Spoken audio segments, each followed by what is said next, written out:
Human rights advocacy is, at its basis, requires creativity. It's really important that imagination is used when seeking to tackle some of the human rights issues, concerns and violations that we come across. Essentially, with any human rights violation or issue or concern, you need to frame the issue in terms of a problem, a solvable problem. So you analyze and draw out the exact problem, identify the problem, not always as easy as it first sounds. And from that, you find a solution. What does a solution look like in this given situation? And again, that's not always straightforward or immediately obvious. And then from that, you should hopefully be able to draw up a good advocacy plan. Advocacy plan being the route from the problem to the solution. Sounds very simple, but again requires thought, often creativity, identifying people and organizations and governments in positions of influence, able to influence the situation. Within that, there are real opportunities for social media to be having an impact, making a difference. We're really only still at the start of learning about the potential and the effectiveness that good use of social media and communications can mean for those who are engaged or working in human rights advocacy. In fact, I would say actually we're almost playing catch up a little bit, those of us within the human rights community, as to what its potential and effectiveness could be. But there really is potential. Social media allows us to communicate directly with people and groups of people who are affected by problems firsthand in a way that sometimes wasn't always possible. We have an opportunity to bring together coalitions in a very straightforward and often quite rapid fashion to address issues. We can communicate directly with advocacy targets in a way, again, that's quite unusual and new. And by that I mean to communicate directly with members of governments, with journalists, with other human rights defenders, with those working within big business, within academia.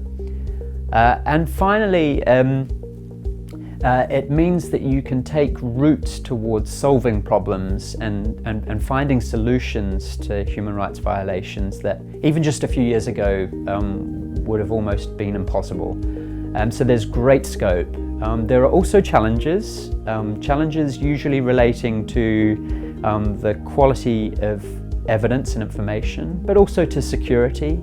I think that most people will be aware of not just the ability to communicate with those that we want to communicate with, but also the possibility that communications can be monitored, that people and organizations are not always who they say they are in the electronic world. But nevertheless, I think that with thought given and with a clear plan, I think that social media can genuinely be very positive where human rights advocacy is concerned. I think one of the social media platforms that's particularly interesting and useful for those of us who are engaged in human rights advocacy is Twitter. Here in the UK, there are plenty of opportunities to be engaging directly with those in positions of influence, officials, journalists, and I think where this is possible, I would definitely encourage this. I myself quite regularly engage directly with government ministers. There's a real desire within the UK by officials to be engaging directly with the public via Twitter, often in the form of maybe a half an hour, an hour Twitter Q&A session on a particular topic. And this is an ideal situation to put questions forward.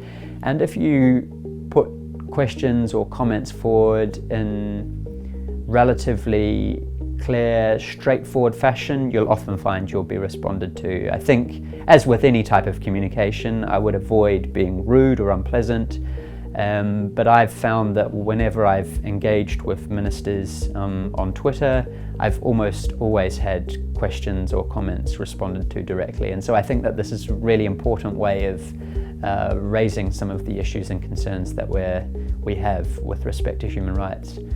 Also, there are other opportunities. I've engaged directly with journalists, particularly where I or colleagues have come across articles or news reports that have either been factually wrong or have contained something that we've not been particularly happy about. Often actually corresponding directly with journalists via social media is a way to very quickly correct the problem, particularly where there's no intended maliciousness on the part of the journalist. It's also a great way to reach out to journalists and encourage them to take an interest in a particular issue, especially if it's something that they've shown interest in the past.